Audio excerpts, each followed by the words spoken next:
At ayan na guys, aalis muna ang inyong mami nga vlogger ngayon dahil bibili pa kami ng medicine or gamot sa aking upo dahil naupo pa po until now ako ngayon. Yan, kaya alis muna kami kasama ang aking hubby. Babay anak, bibilan lang kita ng bulad. Bye. Siya po ang aking editor. Siya po ang aking editor. Mag-edit-edit na kami ngayon nang mayroong quality ang ating vlog. Diba? Yan na, nag-antay ng aking kotse. Yan po ang aking kotse nga 2 gulong. Ito ang aming mga neighbor dito. At as usual, aalis na kami. Pagtsagaan nyo na lang itong aking vlog dahil dito lang talaga ito sa may amin. Nagbalik-balik. Wala pa tayong pag-sustain para sa ating vlog, para aabot tayo sa ibang bansa, iba't ibang lugar. Sulkuyan tayong na traffic rito dahil may malaking manglo. Yan ang kalakal dito. Sagingan, maraming sagingan. Kaya matraffic talaga tayo saglit. Kaya yan, samahan nyo kami at manood lang kayo sa aming dinadaanan dito until dating kami sa bayan para bibili lang kami ng medicine dahil 5 days na po akong inuubo. Wala akong medicine talaga hindi ako humiyang sa ininom mo, hindi ako nahiyang sa ininom ko. Kaya samahan nyo kami guys.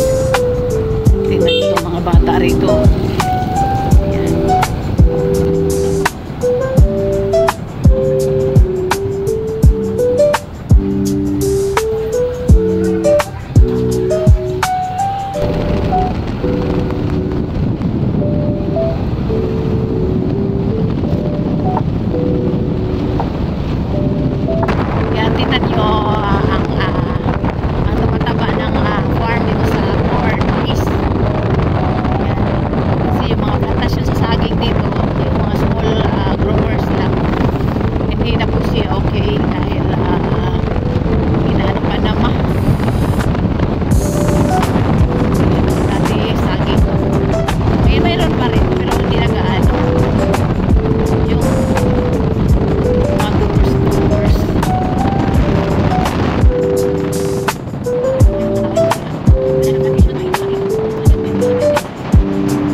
Malapit na tayo talaga kasi dito na tayo sa bayan.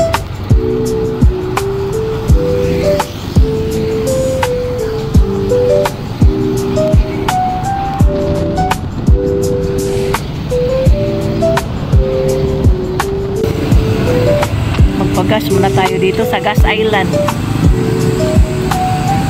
Magpagas muna tayo dito sa may Gas Island dahil kulang po ang ating gasolina sa ating kotse nga 2 gulong.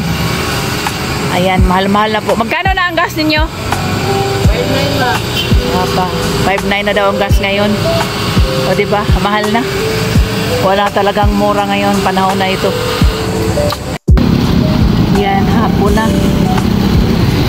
At ano pa, may parang may dagong ba?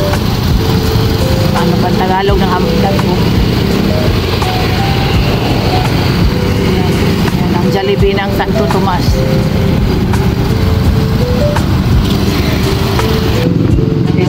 Dito tayo bibili ng gamot sa Mercury Drug.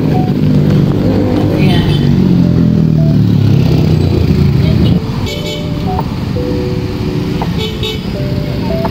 Pasyal ko kayo saglit ng bayan ng Santo Tomas. Wala lagi balot diri nga tong amiga. At syempre, dito tayo kahit muna na sa ginawa ba. Musulod jud ta diri kay magtimo ta. Pag-hi sa ang duha ka gwapong gwardiya. Ayan.